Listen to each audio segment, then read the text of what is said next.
Friends, வணக்கம். நான் இன்றைக்கி சொல்ல போகிற கதையோட தலைப்பு சுவரில் அடித்த ஆணி.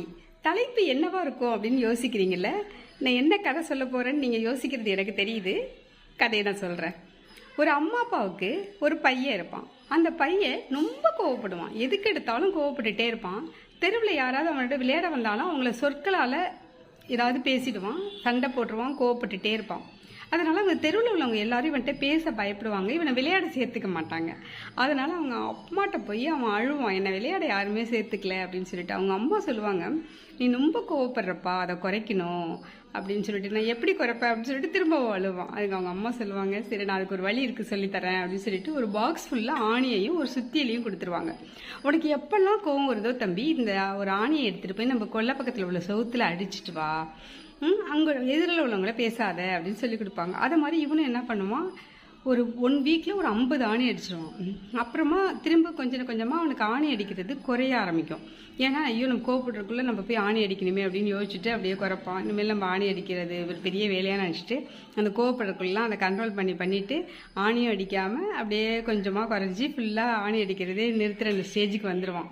அப்போ போய் அவங்க அப்பாட்ட சந்தோஷமாக சொல்லுவான், அப்பா நான் இன்றைக்கி ஆணியே அடிக்கலப்பா, நான் கோவமும் படலப்பா அப்படின்னு சொல்லிட்டு. அவங்க அப்பாவுக்கு கொஞ்சம் சந்தோஷம்தான், இருந்தாலும் அதை காட்டிக்காமல், சரிப்பா நம்ம செவுத்த வீணாக்கிட்ட பற்றியா எல்லா ஆணியும் அடிச்சுட்டு எல்லாரும் வந்தால் கேட்பாங்களா, அதனால் நீ சுத்தமாக பிடிங்கி எடுத்துடலாம் அப்படின்னு சொல்லுவார். இவனு என்ன பண்ணுவான், அதை போய் எல்லா ஆணியும் எடுத்துட்டு ஒரு நாள் செலவு பண்ணி ஃபுல்லாக ஆணியெல்லாம் க்ளீன் பண்ணிவிட்டு, அப்பா நான் ஆணி எல்லாத்தையும் எடுத்துட்டப்பா அப்படின்னு வந்து சொல்லுவான். அவங்க அப்பா சரின்னு அழைச்சிட்டு போய் அந்த செவுத்தை பார்ப்பார். பார்த்துட்டு, பாரு தம்பி, நீ அடித்த இடத்துல உள்ள அந்த ஹோல்ஸ் எவ்வளோ தொலைகள்லாம் அப்படியே இருக்குது பாரு. இப்படி தான் நம்ம யாரையாவது கோவப்பட்டு பேசினோம்னா நம்ம சாரி சொன்னால் கூட அது அவங்க மனசில் ஆறாத வடுவாதான்ப்பா இருக்கும். இது ஆணி அடித்த சுவரே இப்படி தான் மனிதர்களுடைய மனம் மென்மையானதில்ல, எப்படி இருக்கும் அப்படின்னு சொல்லுவார். இதுதான் திருவள்ளுவர் வந்து திருக்குறளில் எவ்வளோ நாட்களுக்கு முன்னாடியே அழகாக சொல்லியிருப்பார் இல்லைங்களா? தீயினார் சுட்ட புண் உள்ளாரும் ஆறாதே நாவினால் சுட்டவடு அப்படிப்பாரு. நீங்கள் ஒரு தீயினால் ஏற்படக்கூடிய புண்ணு கூட சீக்கிரம் ஆடுங்க.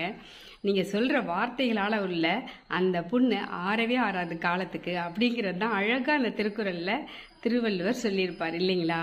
ஆக நாமளும் இந்த கோவங்கிறத குறைச்சிட்டு மற்றவங்களை காயப்படுத்தாமல் இருக்கணுங்கிறது இந்த கதை எவ்வளோ அழகாக சொல்லுது பார்த்தீங்களா? இந்த கதை உங்களுக்கும் பிடிச்சிருக்குன்னு நினைக்கிறேன். நன்றி, வணக்கம்.